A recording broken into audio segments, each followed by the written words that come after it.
All right, folks. I had to do a special session today. I got one of the bros. Bruh, introduce yourself to the audience, man. Hey, what's up, everybody? AJ Davis, proud member of Omega Psi Phi Fraternity Incorporated, U Alpha chapter. Yes, sir. Yes, sir. Um, and I want to say, I'm giving my introduction, but I want everybody to know how much I respect this bro right here. For years, man, for years, I can tell you, he's been the voice of education advocacy that I seek to follow. A lot of y'all don't understand what it means to have a Black man be able to be elevated in education spaces and do so unapologetically. So, bruh, I'm gonna give you your flowers while you can still smell them.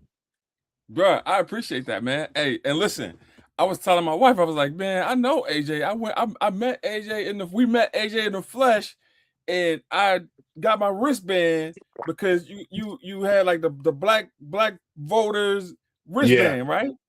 yeah, Man, Black Voters I had Matter. that joint on my wrist for 4 years. That's what's up, man. That's what's up. Yeah. Now South Carolina, a great place, great energy. I feel like when I'm there, I feel the ancestors when I'm there in certain parts. But it's a lot of when you hit the Mm, South, there's a lot of things that occur in the South. And so from mhm. your experience and from your perspective, from the political side, what are some of the things that you're seeing right now? So right now, the rest of the country is seeing what those of us who live here have been seeing for decades, right? So I know everybody's caught up on the whole trying to draw out black representation in these political maps.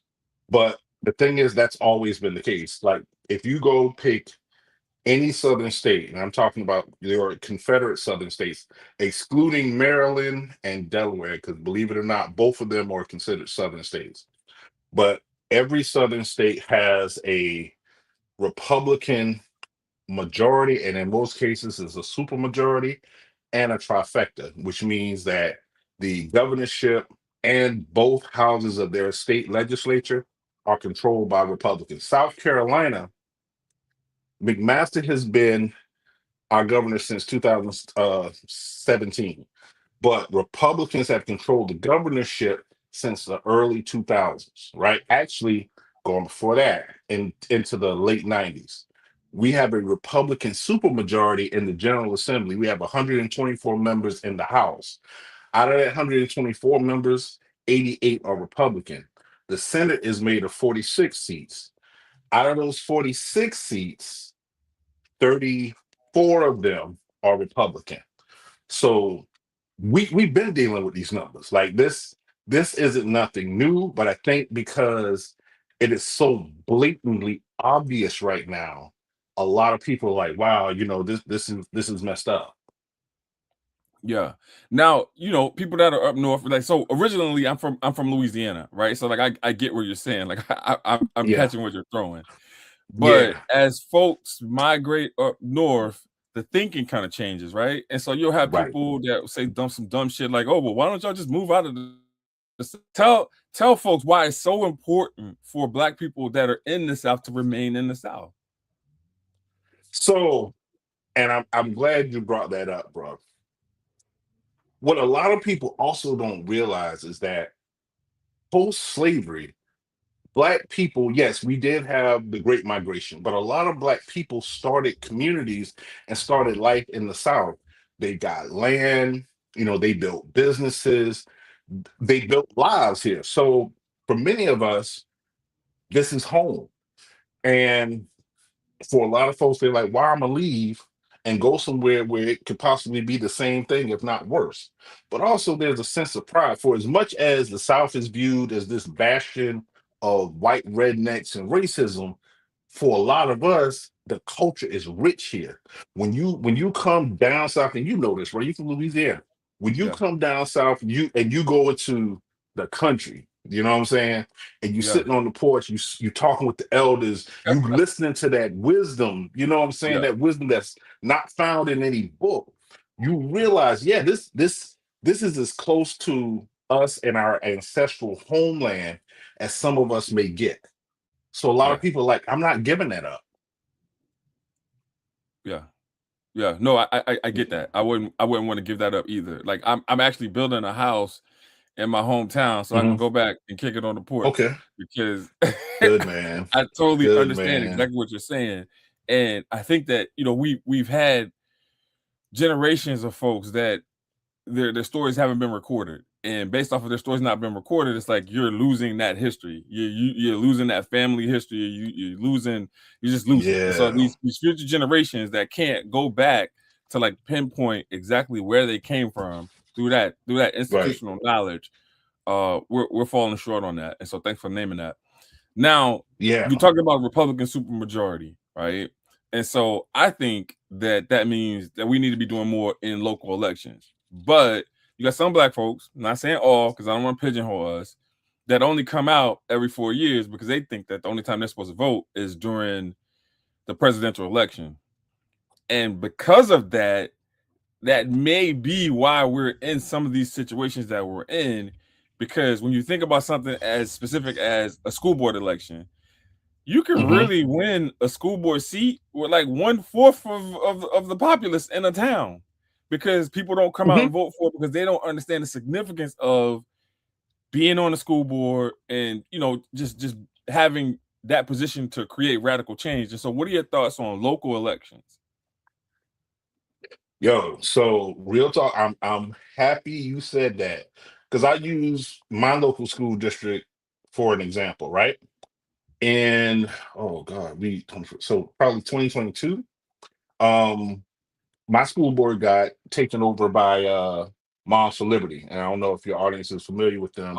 They were I don't think you the could be an American. I don't think you could be an American and not be familiar with Moms for Liberty. listen, bro. I used to think the same thing. I used to be like, yeah, everybody knows, and you start having conversations, and people are like, what's that? But so we have a 9-person board. And so that year, Monster Liberty swept the board with like 5 seats, right?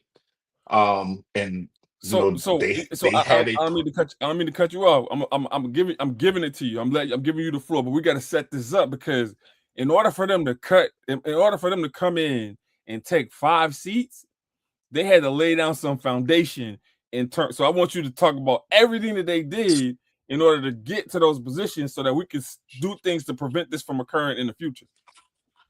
bam. I'm glad. So what people have to understand is Monster Liberty was formed and built in the shadow of Trump getting out of office and the country being shut down for COVID, right? So if you remember when you would see these videos online of white moms and parents showing up at school board meetings talking about masks and mask mandates, that was the groundwork of Moms for Liberty and conservative astroturf education parent groups. That's what happened. But what these groups did, or what Moms for Liberty did, is they made sure they had seeds planted, right? If you go to the Moms for Liberty website, it shows you where all the chapters are. So I would encourage your viewers to do that. Go look at the Moms for Liberty website and the map and see where Moms for Liberty chapters are in your state. So they had people set up. Matter of fact, one of the presidents for the chapter here in Charleston, she came from out of state. You know what I'm saying? Like she was in North Carolina, and then a lot of transplants. And here's the funny thing: a lot of transplants outside of South Carolina came in, and they are affiliated with Moms for Liberty. So then you already had a conservative Republican base here that already felt like the public education system was the enemy, that there was a lot of liberal indoctrination coming in, that New York and California were the evil empires, all of that, even though ironically, a lot of the people associated with these groups are from those states. So then they got a groundswell coming through churches, because that's the other thing I want people to understand. It, it wasn't just they were a political machine. They got into the framework of our community. So they were having meetings at some of our predominantly white churches and even some of our non-traditional multiracial churches as well. And so they ran campaigns, and because our the way our district is set up, we have our zones. They ran successful campaigns and were able to take 5 seats. And here's the other thing where I'm gonna throw this in here too, because the school district north of us, Berkeley County, where another bro was the superintendent, they had an election where they lost 6 seats. And before all 6 members were sworn in, they had already fired the bro. They fired him the same meeting that they were supposed to be sworn in. Bro, that is Like, not that doesn't surprise me. It's like, listen, when you yeah, take these superintendent seats, the first thing I tell people when you walk in as a superintendent, you need to learn how to count. And the moment when those numbers don't look the way that they need to look, you need to be in contact plain with a the lawyer. accent. You need to be in contact with trying to negotiate a way out, because if Yeah, not, they're gonna get yeah. you out. And numbers wise, let me say this: when you talk about local elections, one of the seats, and ironically, is a black woman who won it. And that's a whole different story I don't want to get into right now. But she Moms for Liberty now. Like I call her the token Moms for Liberty board member. She won her seat, Bro, bro, you can't now hold by up. five Hold up. votes. No, nah, no, no. No, hell no. You're not saying that. You're not saying that to us and then talk about you don't want to talk about it. Bro, that's like You're that's like right. You these know black what? markers out here, man. Like, yo, it's So let me tell you, remember how I said Moms for Liberty was formed up in these churches, right? So this lady is ultra religious, right? She is a Bible beater. I'm pretty certain she was in kindergarten with Jesus, right? They got her. And when I say she's a religious zealot, I'm not even kidding. Matter of fact, all of them are. Well, a lot of the women are, some of the men, not so much. They just play the game. So she I'm actually gonna worked. challenge you on this, right? Because Okay. when you talk about people being religious zealots, right? Like we must not be praying to the same God. We must not be reading the same Bible. We must not be doing doing the same things, because like their version of the Bible seems like they want to oppress and constrict. Bruh, listen now. I'm gonna also give you this imagery. So let me tell you the sister that I'm talking about, right? So she was let me get it right. She was a Head Start teacher's assistant, right? So she actually worked in the district. From what I was told, because to be on our school board, you cannot work for the district. She gave up that position because the church that she goes to, I believe, gave her a position. So now she could be on the school board and not be in violation of state law, right?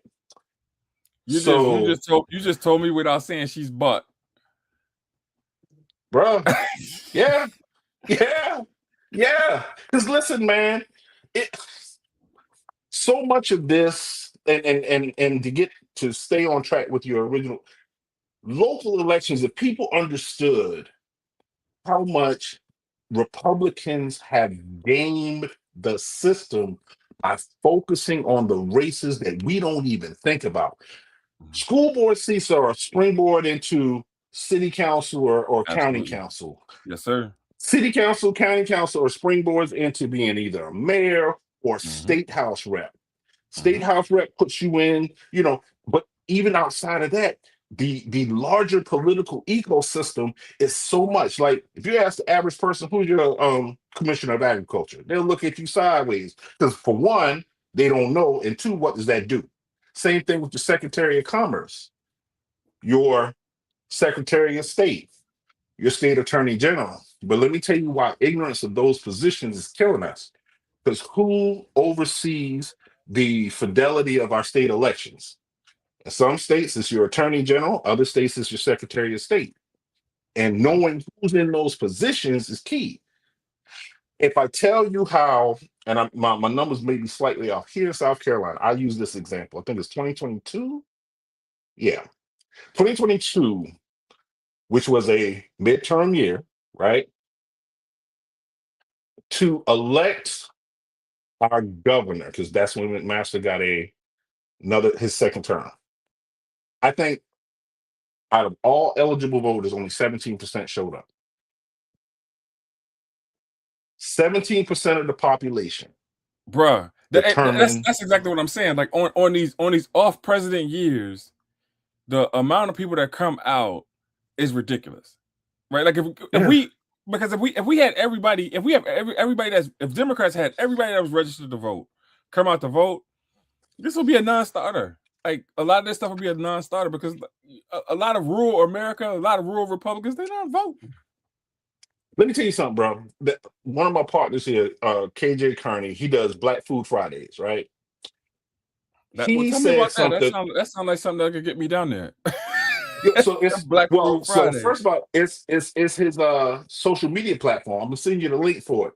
Real cool dude, man. He's D9 too, but he intertwines culture, food, politics, all of that. He gives a very what I call refreshing spin. It's not just he's a food critic. He ties in like the history and whatnot. He goes to different spots, black owned spots for that. So real cool dude. And I'm giving him a shameless plug. But he said something just recently about how we talked about getting people registered to vote. And he said that's not the issue. He said it's not getting people registered to vote, it's getting those who are registered to vote. That's where we got to put our energy. That's where the change has to come from. Because So if we 17, talking like we talking, you know how we do these party buses. We need to do a vote party bus, is what you're saying.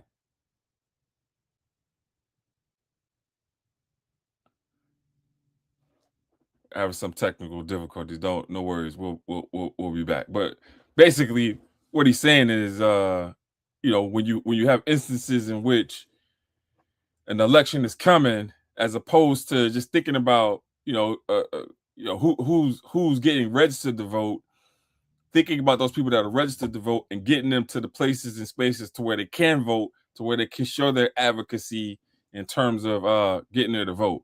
And so we do a party bus for everything as Black folks, man. We go to the fairs, we go to the homecomings, we jump on a party bus. What about if we jumped on a party bus for the day we go out and vote in November? Going out to vote in the local school board elections. Do a party bus to go to the school board meeting when we know that our kids are not being treated fairly, when we know that our kids are not being talked to in manners that are safe, that create safety for them. What if we were out and about and we were doing that? You know, how amazing would that be if we were doing those things, right? What else we got? I think when we think about up north, came through. you good? Yeah.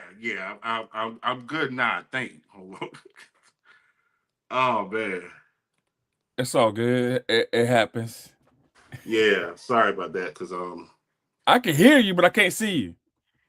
all right, hold on. Let me check something real quick. And I apologize. All good. You good? All right. Yeah, we back. We All back. right. Yeah. There we go. Yeah. But go ahead. All I'm right. So sorry. you were just alerting us, and I think I kind of didn't do as good of a job as you were gonna do.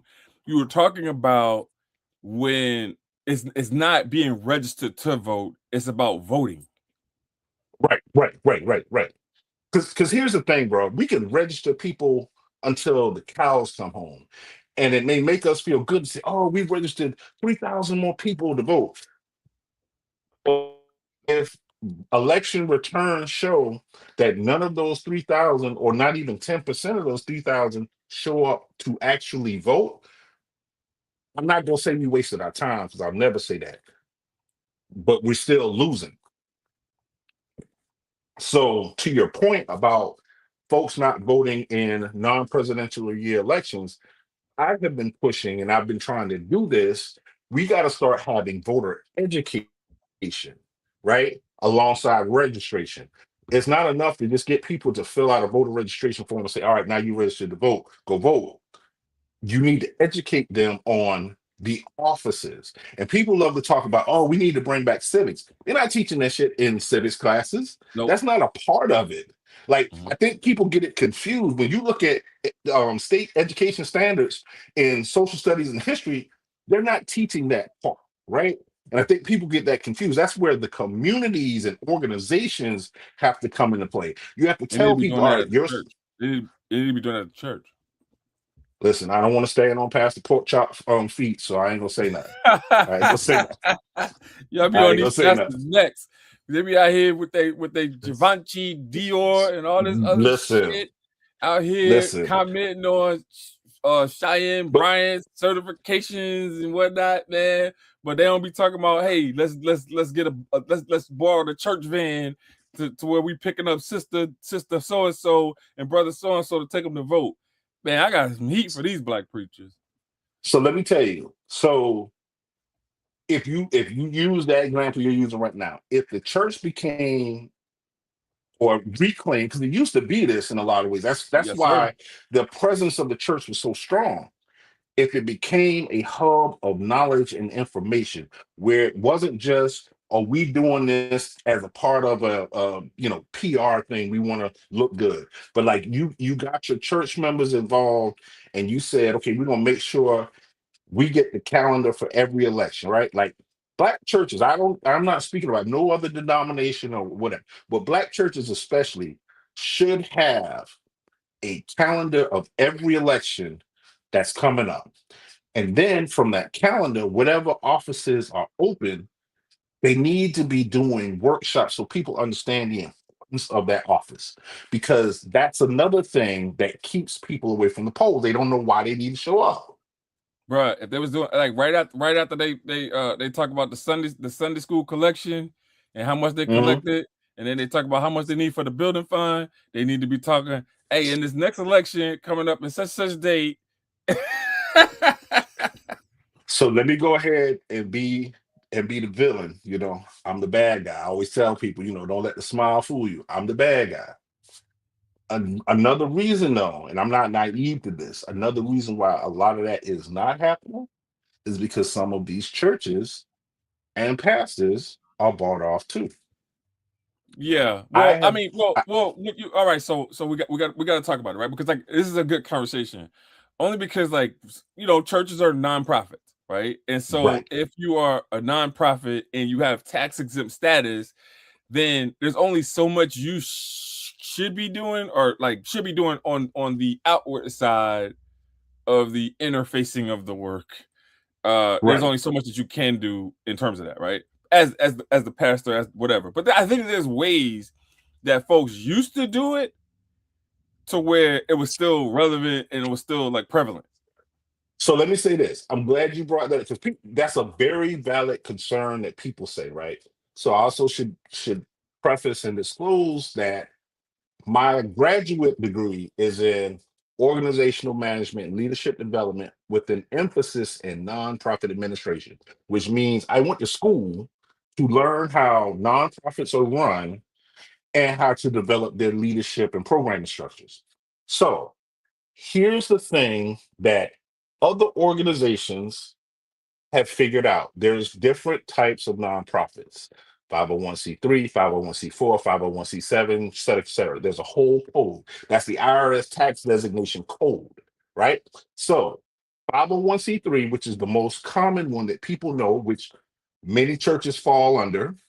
Some of them do not because religious institutions also have other nonprofit designations they can do, and they can have other parts of their ministry fall under other nonprofit designations. But the biggest thing with 501c3s is that you cannot be partisan in a, I think it's what's 30, I think it's 30, 20 or 30% of your activities can you can't have over 20 or 30% of your activities be political. So having a voter registration drive, you can absolutely do. Doing voter education, absolutely do. Driving people to the polls, absolutely do. And everything that I'm mentioning, they don't have to go out and try to start a super PAC for somebody, but they can damn sure do voter registration drives, voter education drives, and community town halls to talk about the issues that politicians should be addressing. They can absolutely do that. And they do when they want Yeah. to. Yeah. Hey, that's a key word right there if they want to. And then also, like I feel like, I feel like that's one of those opportunities where you can both sides it, right? Like you can, if you're doing voter education, that is an opportunity Hmm. for you to say, well, on this side, you have the Republicans who are doing this for their Hmm. constituents. And on this side, you have the Hmm. Democrats that are doing this for their constituents. And may the best person win. Because like what we're not saying is that you shouldn't not vote in your best interest, right? Like I don't think at this point voting Republican is in the best interest of black folks, but there have been times where there have been certain policies for like Hmm. one issue voters that Republicans can resonate. So here's what I will say to that, bro, because I think about that a lot too. Where I fall with it is we don't even have to do like the comparison, right? Explain what the issues are because to me, we have to take it out of just, oh, this party versus that. Now, and I want people to stay with me on this. When we say we want to elect a city councilman, right? Or city council person, first you got to look at the geographic boundaries of the area that they're in. What are the identifying demographics of that area? What are the statistics of that area? Crime, education, home ownership, economic development, right? And you have to usually have like a historical profile. So people need to get a bigger picture of, you know, one, the areas that these people are running for, and then two, what does the office that they're running for do for that or do to address those things? Some people they get confused because they don't know that somebody that's on city council doesn't necessarily affect education. Now, not in a direct way, indirectly they do because they have to make sure that the neighborhoods and the zoning and the code, the ordinances all match up to make sure we have safe schools, safe environments, right? That's why I call it voter education, because then when we educate people at a baseline level of understanding what politics is, and the simplest definition I give people, politics is how groups or bodies govern where resources go. That's it. It's not this magical witchcraft voodoo formula. It is, as we became a civilized society, we decided that we had to have a structure in place to make sure resources could be, provided to all who were in. That's the theory behind it. So with politicians and politics, we have to make sure that the people we elect can do that, and then we, as the electorate, have to make sure we understand how it should be done.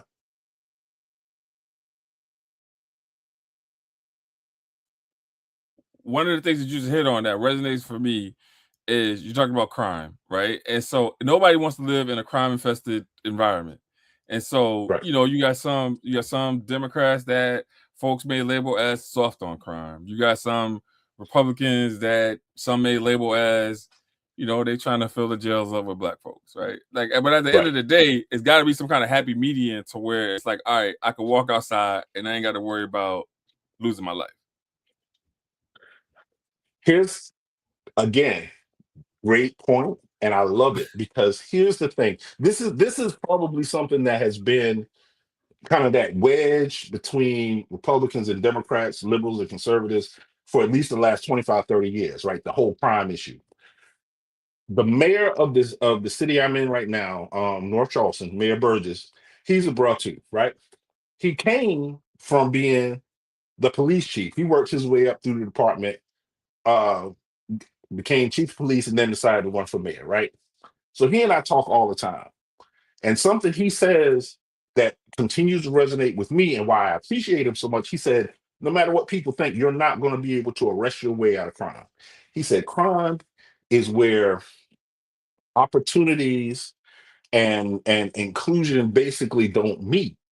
So if you got an area that's economically depressed, for example, where the people don't have access to jobs, where the people don't feel like the schools their kids are going to are good enough, where they feel like they're destitute and forgotten, then that's an area that's going to probably have a high preponderance of crime, where there's not resources for people to be able to get into homes. All the things. He said crime is a multifaceted hydra that no one person or no one group is going to be able to solve by themselves.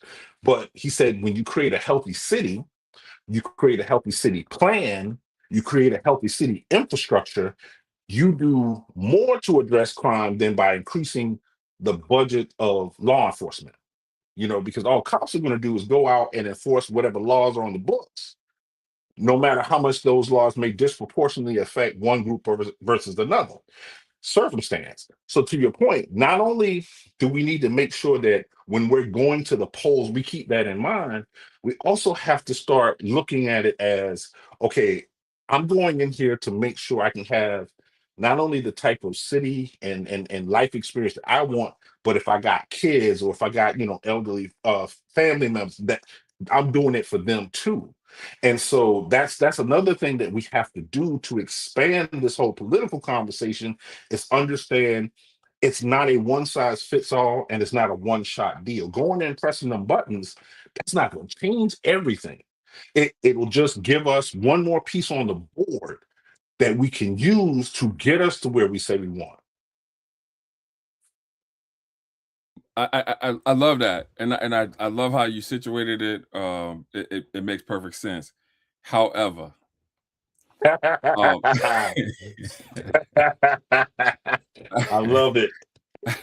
I don't think that like high unemployment in the black community means that y'all should be out here trying to rob me because I don't fall into those circumstances.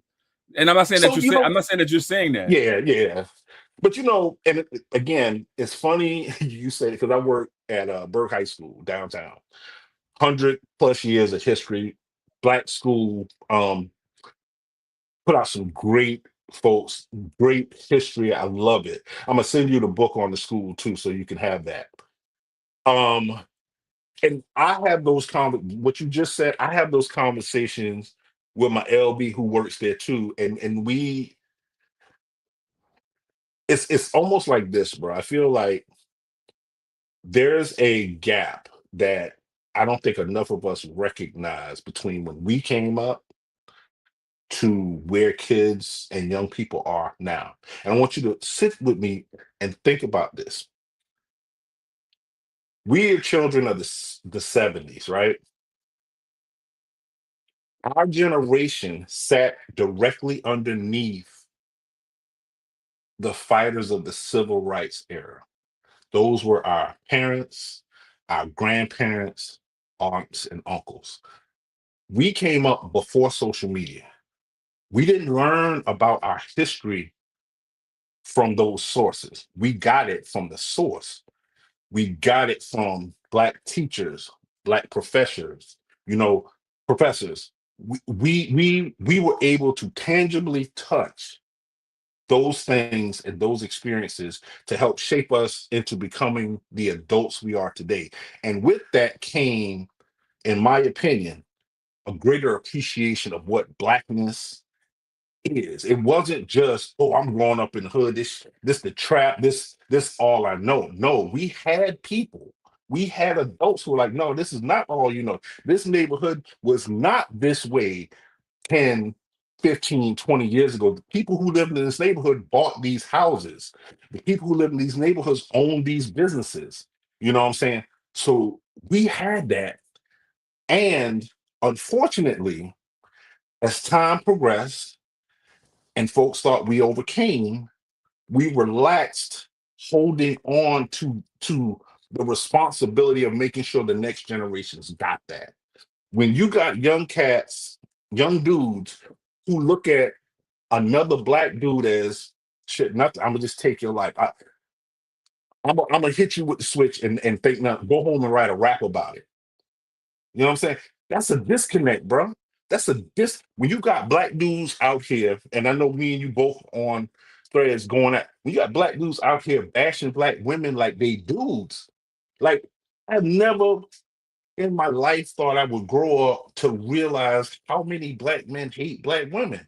Like I don't know where these dudes was when I was growing up, but I love black women. True indeed.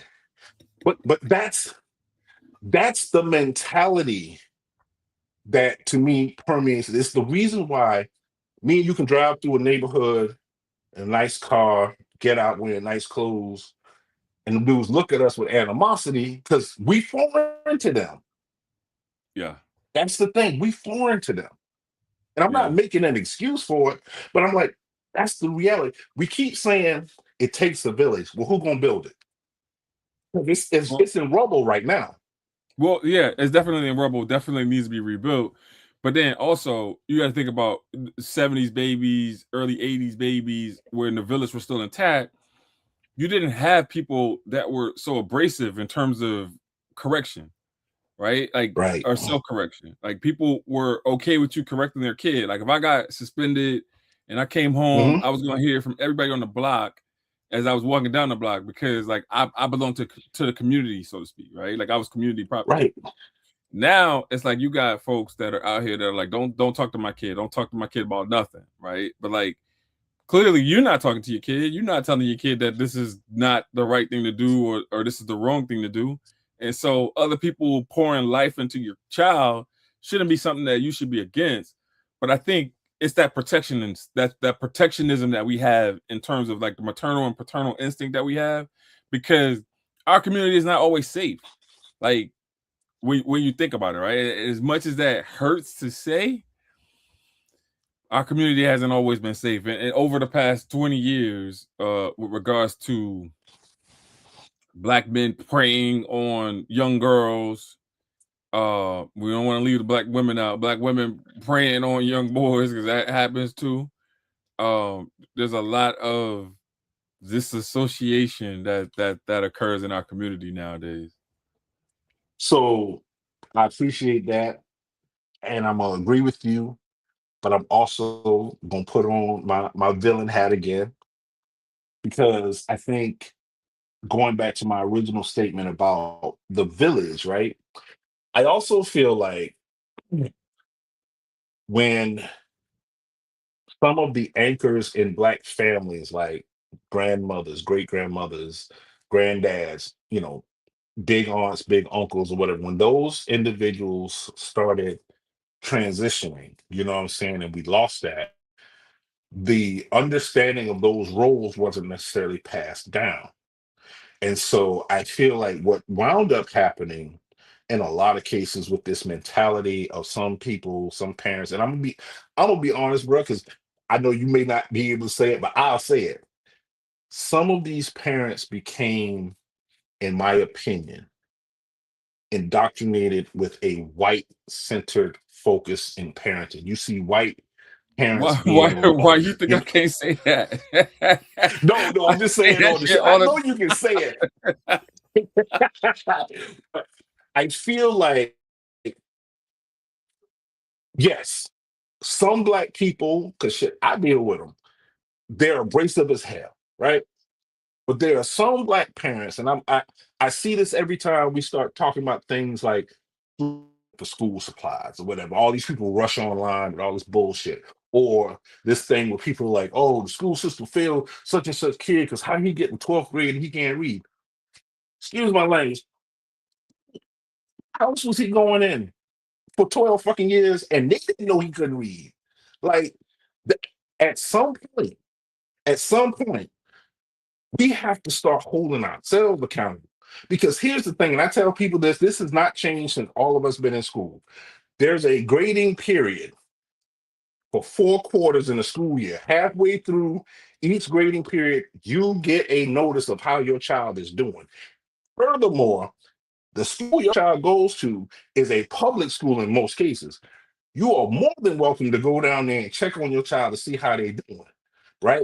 You're supposed to have No, relationships with your sir. Let teachers. me interject here, sir. So Ah. so no, sir. Most of these schools, even the black run ones, are adversarial as hell when it comes down to parents, right? Like it should be an open door. It should be an open door policy. It's not.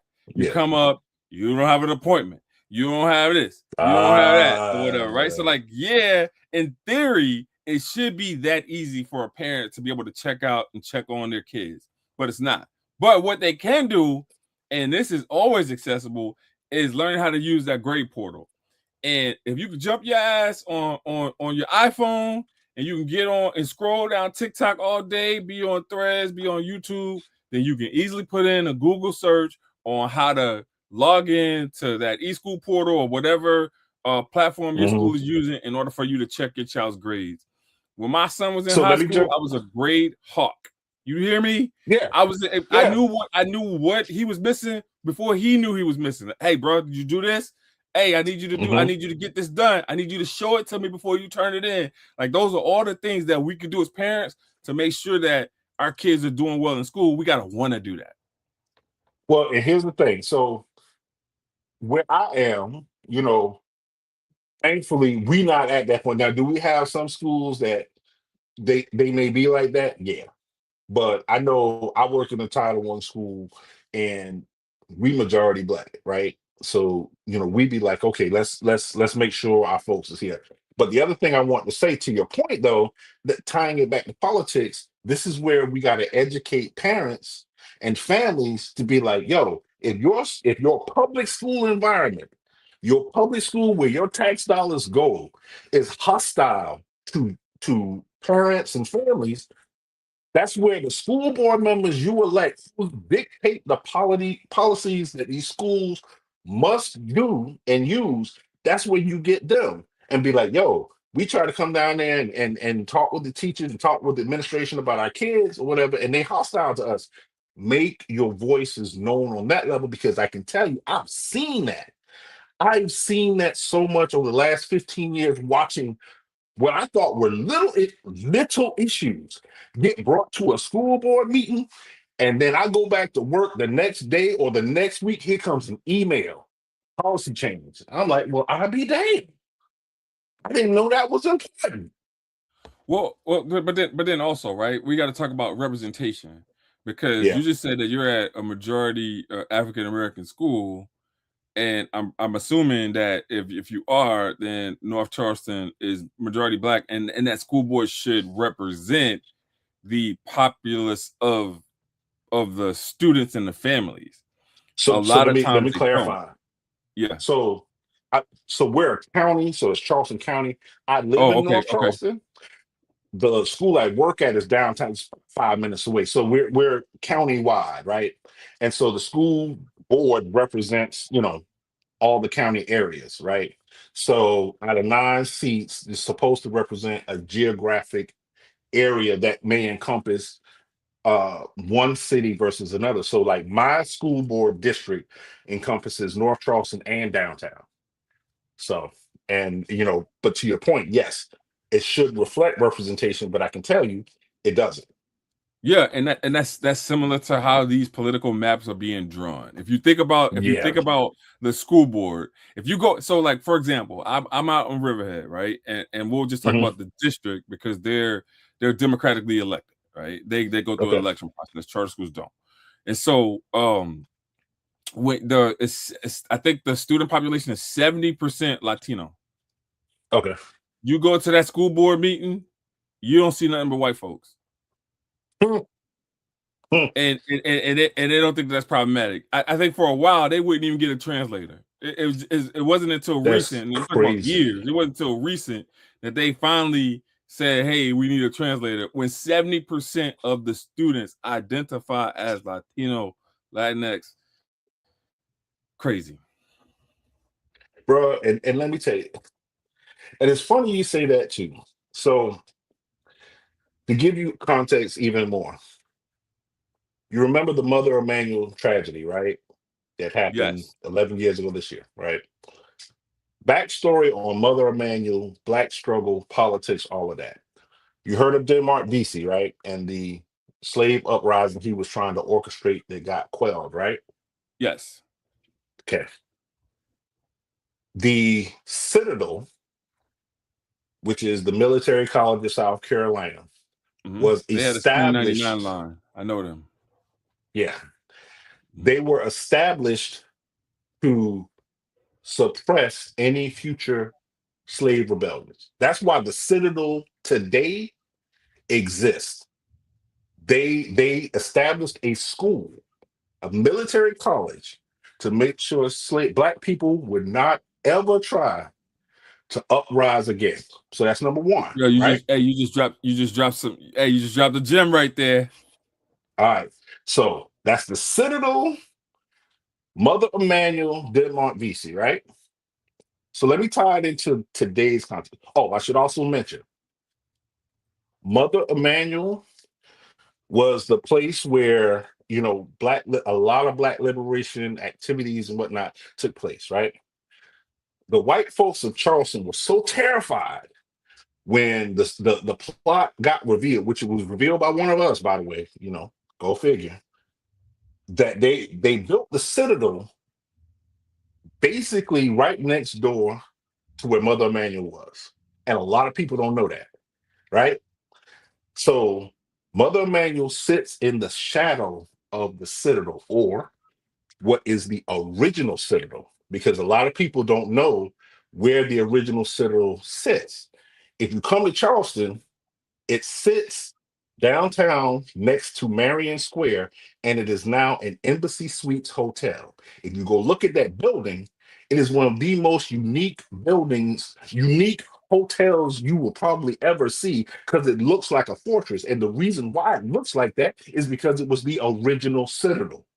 And if you look at its proximity to Mother Emanuel, you was like, oh shit, it was really keeping tabs on that. And then if you leave Mother Emanuel today and walk across the street and 50 yards up, you know what you come to? The Charleston County School District main building. And if you leave from there and go cross town to the Citadel where it currently stands over on the west side of Charleston, you know what you'll hit before you get there? Burke High School. We sit basically next to the Citadel football stadium, right? So every day I come to work, I sit in the shadow of white surveillance and white oppression. And I think about that. Like, that's why this is so deep for me, because the symbolism is there. Literally, you had a college for the subjugation of our people, for the protection of whiteness. Here's another fun fact you can use at cocktail parties, bro. The South Carolina had two militia schools, one for the low country, one for the upstate. You know what the other one was? What was it? Clemson University.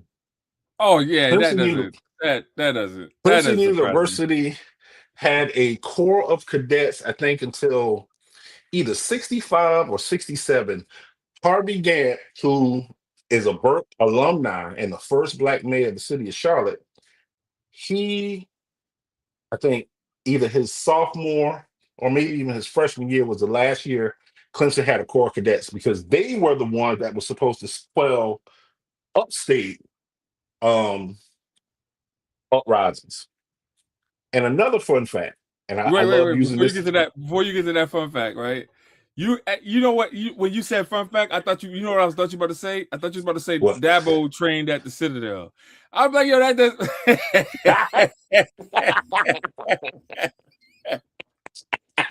Man, listen. But it's hilarious, especially as we talk about this politics stuff. Let me bring it round too. Since we talking about Clemson, I shared, was it maybe a couple weeks ago, and I think I shared it with you, the whole situation with HBCUs and funding and whatever, which is now back up here in South Carolina because of our lieutenant governor. But I tell people now, whenever I see white folks try to bring up this whole thing about, well, what if white people had, HBCUs? And I'm like, you do. You actually do. They're just not called that. Clemson is a white HBCU because Clemson was the white land grant college alongside South Carolina State. But if you go to those two campuses, it is night and day, night and day. And Clemson made So its Clemson money. is what it would have looked like if it was separate. But if there was two Clemsons, not Clemson and South Carolina State, but if there were two Clemsons, then and then black folks had a Clemson, then that's what it would look like if it was separate. Okay. Exactly. Under the second moral act that gave these Southern, let me say that, Southern and Midwest gave them money to establish these land grant colleges. Yeah. If you go look at every state, Clemson here in South Carolina, North Carolina A&T, North Carolina, the University of North Carolina, Chapel Hill, Texas A&M, Auburn. You go look at those campuses, go look at those schools. And what I tell people just pay attention to, those schools also have phenomenal research departments. Like they have top tier research departments. Research One University. Yes, sir. Yes, they are. And they bring in millions, if not billions of dollars behind that. Not to mention the athletics, which triples that in many cases. Well, a lot of schools, and this is not just HBCUs, but a lot of schools are on a financial decline based off COVID and just enrollment declines. And so, with that being said, when you have a robust sports foundation with folks that are just pumping capital into the university, when you're allowed to charge however you want to charge for tickets, front row, whatever, box seats, however you build these stadiums, because you got to think like a lot of these SEC schools, and I don't want to just talk about SEC schools. You got Big Ten schools that are doing it too. You got 100,000 plus in the stadium. You playing 14, 15 games a year. And then you got spring games. You got all these kind of things that you're using to leverage to bring resources into the university. I don't understand how they can operate at a deficit.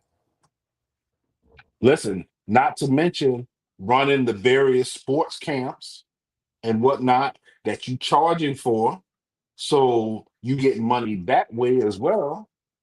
Apparel and merchandise sales that's based only on athletics in general. Because remember, that's how the Fab Five got robbed.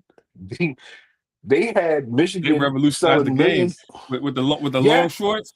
Man, shit! Just think if they had a percentage of of the long shorts that were being bought, man. Black socks, Nike socks.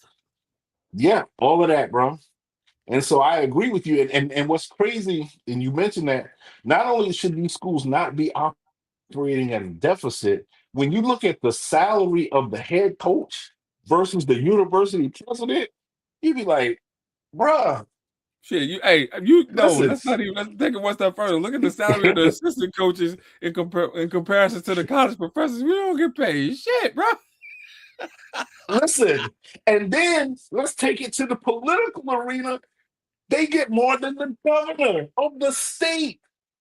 That's crazy to me. Well, because you got to think about it, right? Like the salary of the president. I don't know if it's gone up. I know when Barack was in office, it was I think a $250,000, like 250,000. No, it was 400. It's basically 400 when Barack was there. Okay, all right, so cool. If you getting paid 400,000 to be the CEO of the second greatest, most powerful nation in the world, first being China, you got some people that are in urban school districts that make more than that. Listen, you got a ward in a state prison that's making more than that. Yeah. But then again,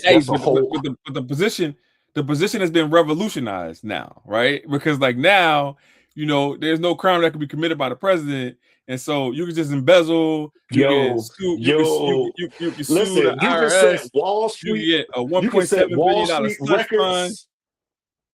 Listen, you can set records that even Wall Street inside traders haven't seen for trades. Like, I was sitting here like, man, that's why I made my statement. Like, The Republican Party is an organized crime syndicate masquerading as a political party. Hey, you see it? That yeah, yeah. Like I want somebody to tell me I'm lying. I No, they really can't. do. They can't. They can't tell you. Hey, that shit got over 10,000 likes because everybody knows the truth. But you know what else though? And circling back to the political environment, we also have to have the conversation. And it's gonna be a painful one because I already know people are gonna really try to come at it hard. Where as much as we vilify, demonize, scrutinize these politicians, and a lot of them deserve it, right? We also got to look at pay, right? Because many of us were born with the knowledge of you get what you pay for, right? That's the general.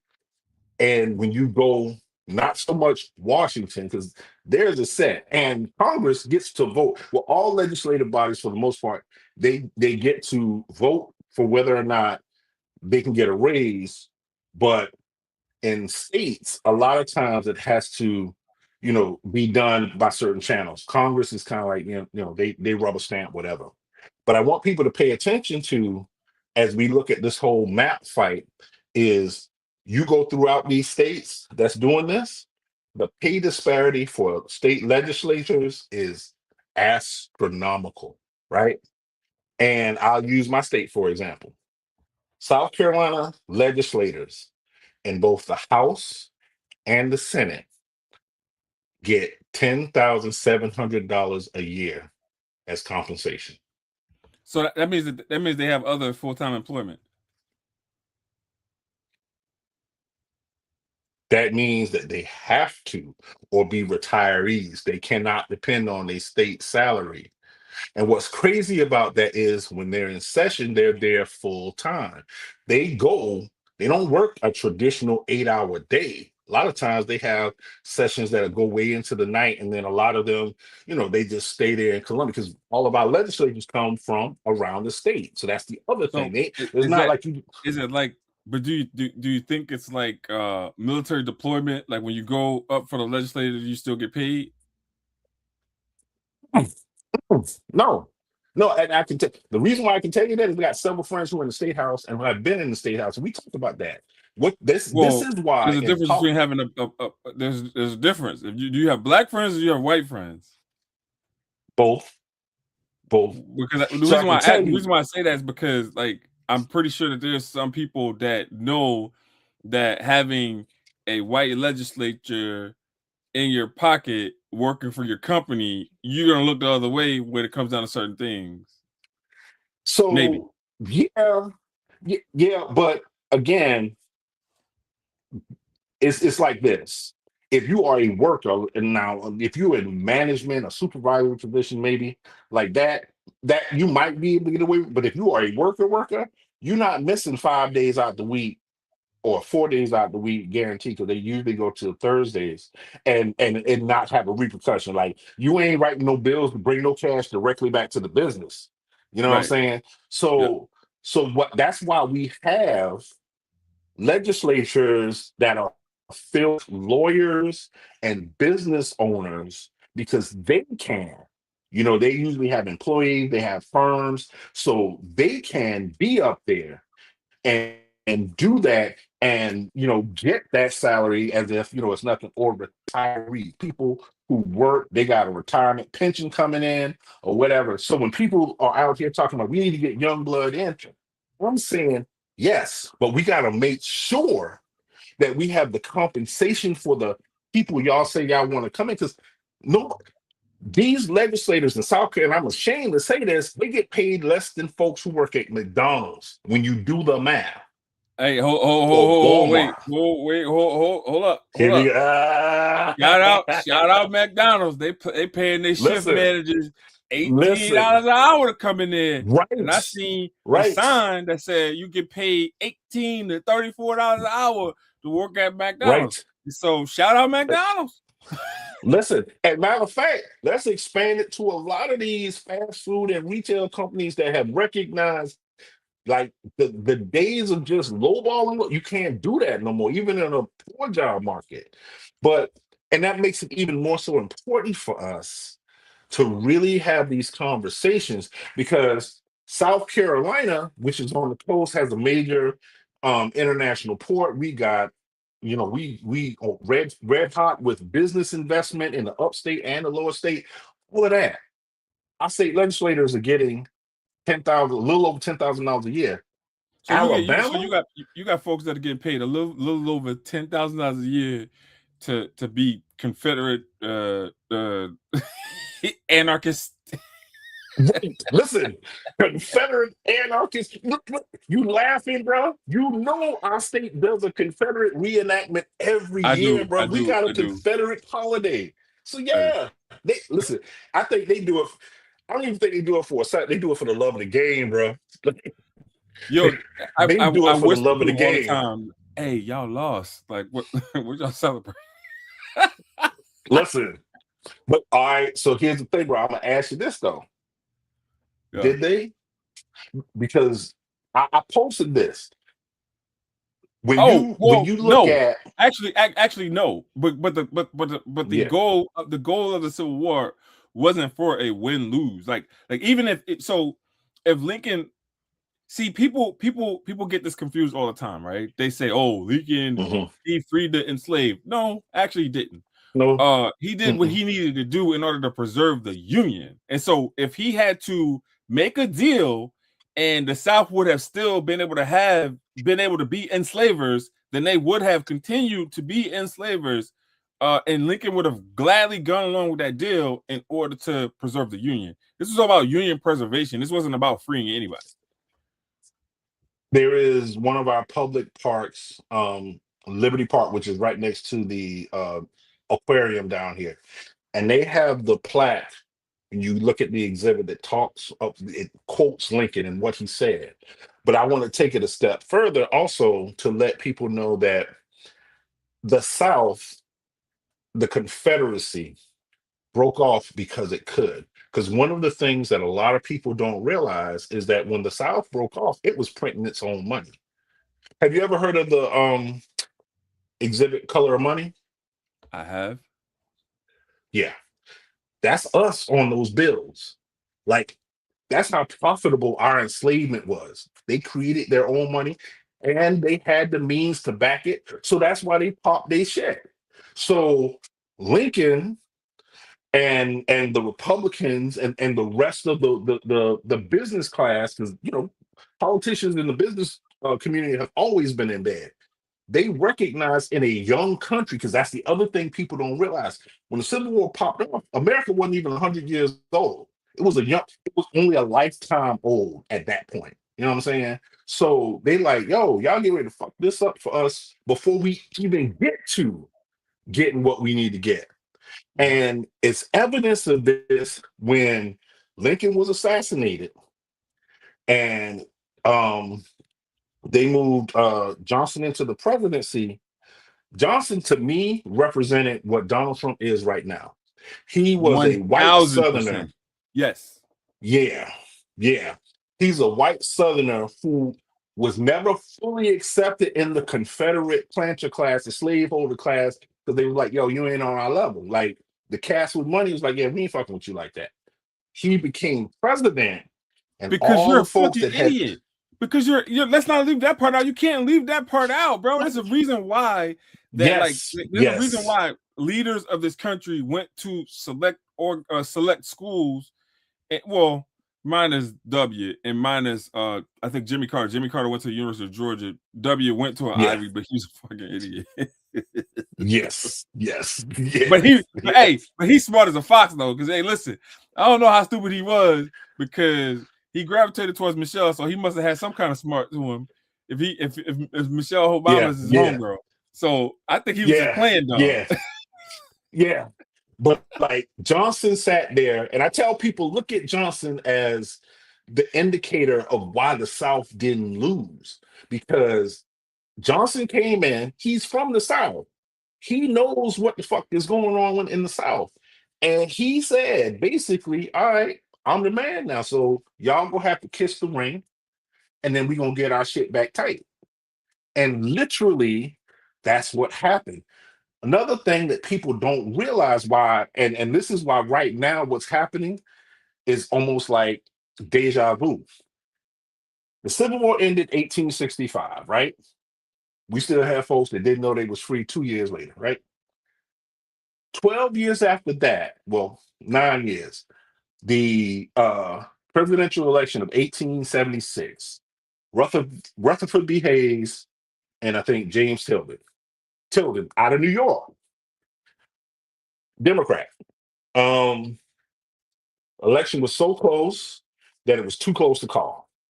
Republicans said in March of, they started negotiations after the election, negotiated up until March of 1877, said, look, this shit too tight.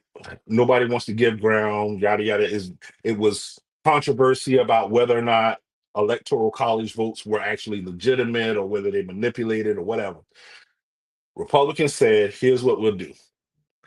You concede to us, we'll concede 5 things to y'all, right? Now, there's some debate as to whether or not they gave them all 5 things, but one thing that was on the list that is undeniable was if they gave them the presidency, they would remove the federal military presence from the South and let the South do whatever it wanted regarding African Americans.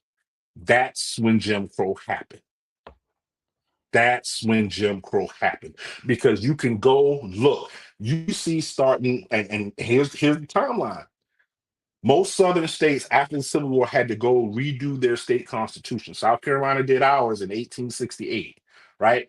1868, 4 Black men in our state legislature helped push forth um, constitutional amendments that allowed for public education to be funded and authorized in South Carolina for all kids, not just white kids, all kids. It was one of the few things that they proposed at the convention that actually made it through. Robert Smalls of Civil War fame, he was one of the authors, right? Then in 1877, when basically Republicans said, if you let us get power, whatever you want to do with Black folks, you can do. You immediately, just like now, immediately saw state legislatures stripping Black people of political office, stripping Black people of political protections, and implementing restrictive, oppressive policies and laws to make it damn near impossible for Black people in the South to exist without white oppression. South Carolina, our former governor, Pitchfork Ben Tillman, led a fucking militia to Hamburg, South Carolina, for Black people that was trying to vote and massacred them. This is a politician and did so unapologetically. Hamburg, South Carolina, just so you know, is now North Augusta, South Carolina. Wipe the whole town off the map. So let me ask you this, right? In the history that you've given us, and I'm so thankful for you to take your time and educate us. You don't think that just that little bit of history should be lighting a fire under people to where they would never give up their right to vote? Bro, I'm gonna say this again.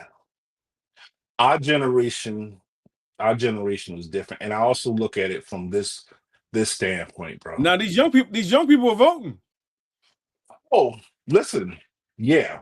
But what I feel, to answer your question, a lot of people don't know this history. That's why I'm taking it upon myself to engage with them. I've made it my purpose because I noticed there was a gap. Like, as much as I love my elders, I know a lot of them, like how we said people like, well, they need to pass the torch. A lot of them ain't gonna pass that torch, so we gotta light new ones. You know what I'm saying? That's just it. Like, if you waiting around for an official transition, it's not gonna happen. I love them, but I don't love everything about what they do sometimes. So I think I'm that not gonna allow you to talk about my frat brother. Ah. I'm not, I'm not. Oh. But before I let you get out of here, we're gonna talk about your two senators. And so you got one, the white one. Man, I Mm. don't know how y'all keep electing him. Like, what is going on down there? Like, what he got on y'all? First of all, we ain't elected him. He's got what we call the historic seat because he replaced Strom Thurmond. Strom Mm, Thurmond was in that seat for 50 plus years, bro. 50 mm, years. mm. Strom Thurmond was, let me, historical context. Strom Thurmond said one of his inspirations for getting into politics was a person he met when he was 6 years old. You know who that person was? Ben Tillman. Oh, This man, and that shows you how much history is closer than we like to think. This man said a man who massacred a whole black town inspired him to go into politics. Lindsey Graham is in that seat because white people in South Carolina recognize the power of that seat. Lindsey Graham has been in that seat since what 2002, 2003. Like he halfway to where Strom Thurmond was. Now, as unpopular and the bullshit that he's doing, because he is in no way a reflection of the political savvy of Strom Thurmond. And I met Strom Thurmond. Let me say this: white racists of a different generation, they wouldn't look at what's happening right now and be like, "Yeah, we need to go with that." That's these new racists. You know what I'm saying? White racists of the previous generation, they'd be like, "Yeah, you can't just stir up the niggers like that. You got to keep them. You got to give them some." You know, Lee Atwater, he said it. You got to give us some. You make the niggers mad, then they're gonna come after us, and we have to kill them. Then it's gonna look bad. You know, it's all about the optics. And Tim, my gums are getting divorced from my teeth. Scott, that dude is gone, bro. That dude, I've known that dude since he was a county council person. I've known of him. And since then, I was like, this dude does not want to represent black people. He loves white people. He loves. And at this particular point, people keep saying, the self-hate. No, he don't hate himself. He loves himself. He just don't like us. That's it.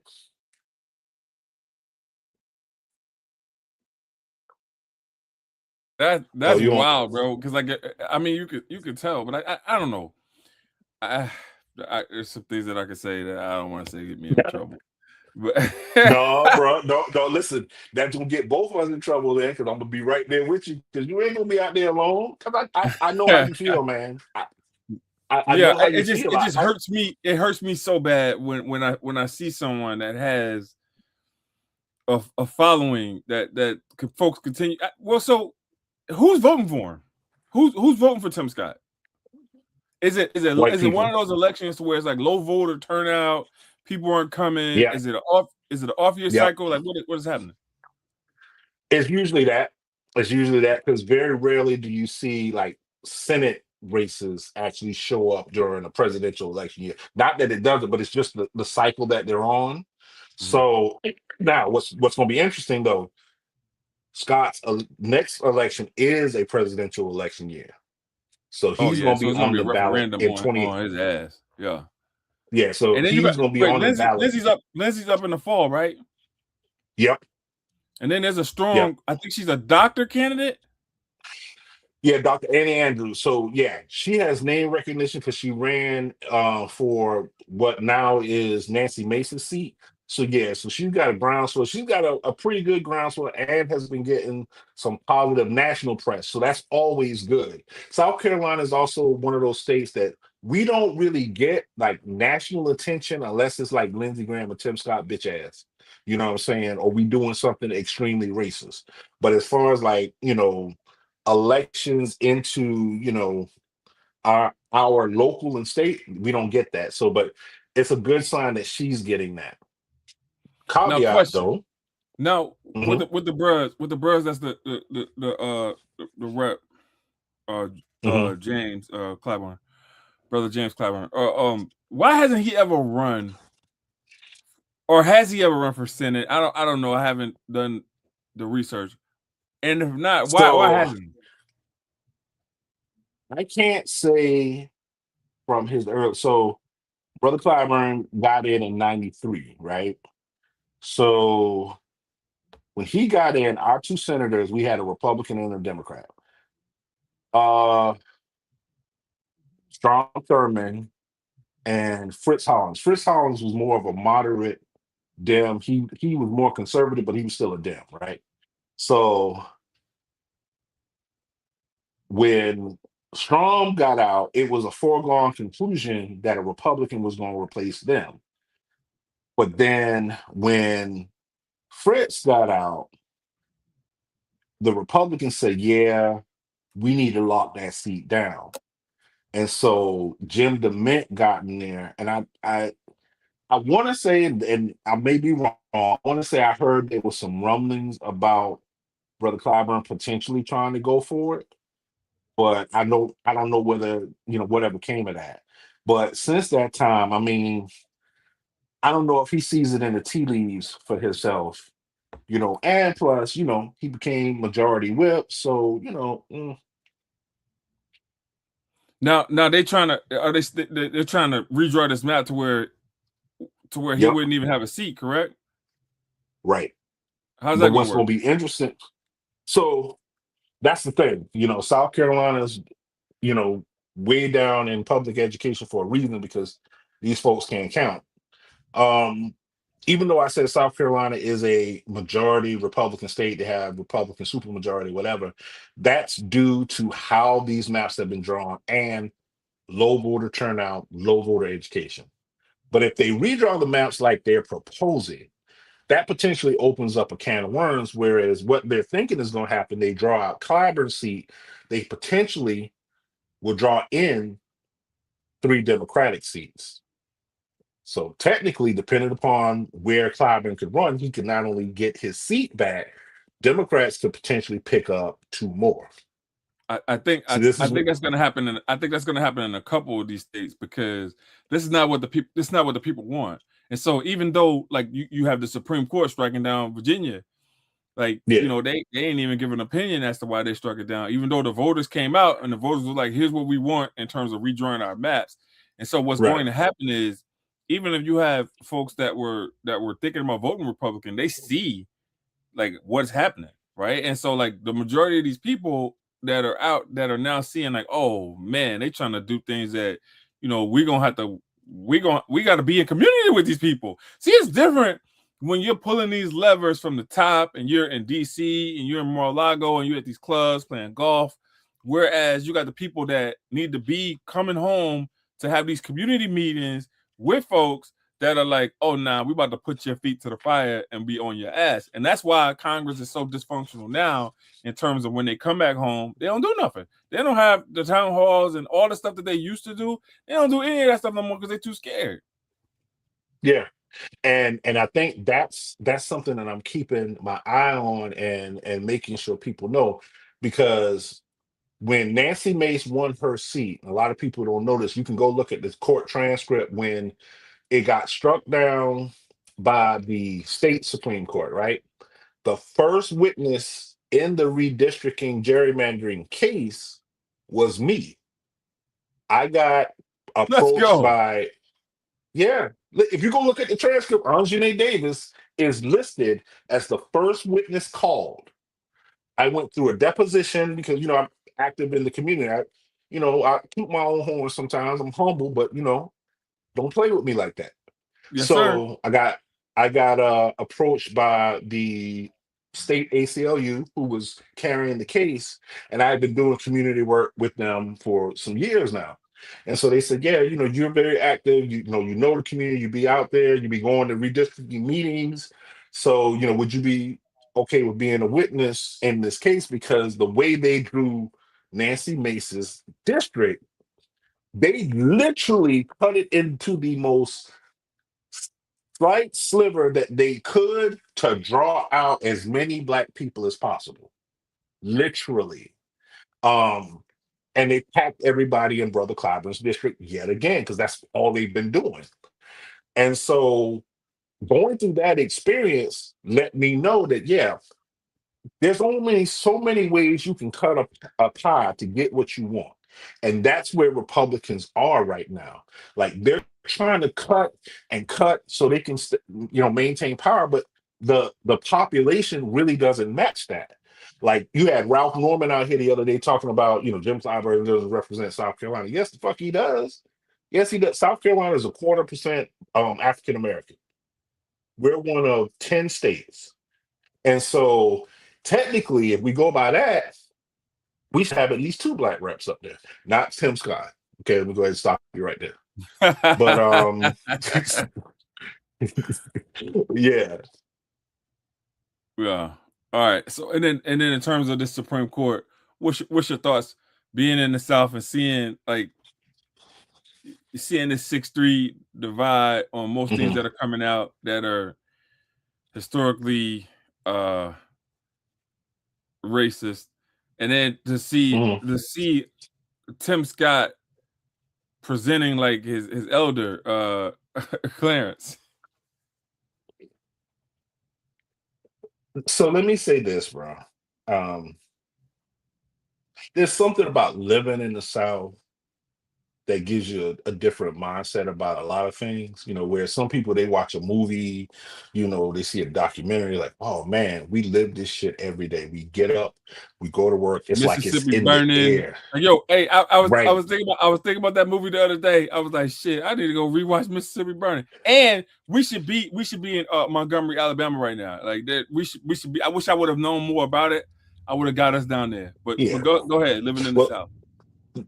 Yeah, living in the South, we kind of see this and we're exposed to it on a regular basis. So with the Supreme Court, and the thing is, being around so many conservatives, being around Republicans who have been a part of this national strategy, because light as it's kept, South Carolina is real big, is a big part of national conservative politics. Like I know folks think, oh, y'all the South, y'all country. No, conservatives come here, money comes here. You know what I'm saying? Lindsey Graham is not sitting there just because of the votes of South Carolina. Lindsey Graham and Tim Scott are sitting there because of conservative money, because Southern political seats in Washington are gold. So this whole notion with the Supreme Court, we kind of knew it was there. And then when the confirmation of the last 3, outside of Ketanji Brown Jackson, the last 3 conservative judges, I said then, this is the fix. This is the fix. Because in order for conservatives to bring their agenda to a national level, they need control of the courts. And all 3, if you remember, all 3 of those justices lied about what they would not do if they were confirmed. They lied. As a matter of fact, I shared a video about John Roberts, who was an intern during the Reagan administration and wrote memos on how to critique the Voting Rights Act. And he lied in his confirmation, saying that he would not oppose the Voting Rights Act because it was already law. So seeing that, I'm like, yeah, listen, if they needed to lie to get them seats, that's what they was going to do. 1,000%. It's the body of work. Like you look at Amy Coney Barrett. She wasn't even qualified to be there. Not even. Okay, Brett Kavanaugh. He had all the scandals. I don't care that he cried. That was there. So you look at them, and then look at our beautiful sister, Ketanji Brown Jackson. Look at her pedigree. Look at her resume. Outshine just about every other member of the court. And look what they put her through. It's because Republicans recognize that the only way they can get power and keep power is if they cheat to get it. And now I'm gonna say this: if she knows what she knows now, if she would have even accepted if that nomination, bruh, I can't even imagine, because I know the sister be going through it, sitting up there with 6 like, yo, white people. if there's anybody that we need to be praying for, she is the one that we need to be praying for, because I know she's on the stand just like, I can't believe this shit. Like, I can't believe my eyes and my Yeah, ears. you talk about being behind enemy lines. You know what I'm saying? And yeah, man. So I will say this though, and I'm glad you had me on. Folks need to really pay attention to local. Like I would even dare say, people need to not so much tune out the national level noise, but you need to be figuring out what's going on at your school board level, your city and county council level. You need to be figuring out what's at your state house level, because who's drawing these maps? Your state legislators, right? The people you probably don't pay no damn attention to, because you like, oh, they up there in Columbia, but they closer to you than them folks in DC. You start chopping the roots of this power structure, you get to the top. The top will die out. And that's why all this noise that they're doing right now, that's why they're doing it. Because prior to this midterm election, bro, and you can go back and look at it, Republicans were coasting. But because Trump acted like a bull in a china shop this second term, and he fucked shit up so much that people had to be like, well, wait, what can we do? He he put a spotlight on midterms like we have never seen in the last 10, 15 years, bro. And Yo, you're gonna see Republicans saw that. you see record turnout. It's gonna be record Yeah. turnout, and they about to get these jokers the hell up out of here. He's gonna have 2 years of lame duck. Like you might see him make some compromises, and people have to govern now based off of what he's going to have to do in order to get anything done. And if you think about it, the only thing that he's gotten done thus far is make us look like fools on the world stage, and he passed Mhm. that tax bill for the rich. Yeah. And the thing about it is he did that through executive orders and whatnot. That's like he used his political power, bully power for that. But I will say this too, bro. It's not just him. State legislatures and governors now, they Oh yeah, scared. That's why so many of them are going along with him saying, oh yeah, we need to pass the SAVE Act, we need to do these maps, because their viability, not just the ones in Congress, but these state yeah. offices, that's in jeopardy too. Bro, I was looking at, well, one of my homegirls, she's pretty politically heavy in Louisiana. And I was talking to her via text message. I was like, hey, what you think about this? What you think about this recall? You know me, shit. I want to recall everything. Like I go to the po' boy shop, you ain't acting right, I want to recall you.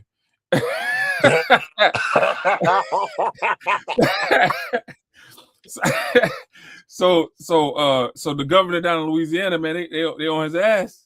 It may never happen, As but they the fact should. that you got folks that are actively engaged in terms of finding out how we can recall you. You got folks, and then it's such a good look what's happening in Louisiana, man, because when they think of southern states, they don't think of people that's being able to articulate themselves. They don't think that people are able to be spot on in terms of how you are talking right now, in terms of like knowing everything that's going on in your state. They don't expect for us to be that way. Yeah, And so to hear some of these clips coming out, see some of these viral clips coming out with people giving these white folks their bruh, ass is bruh. amazing.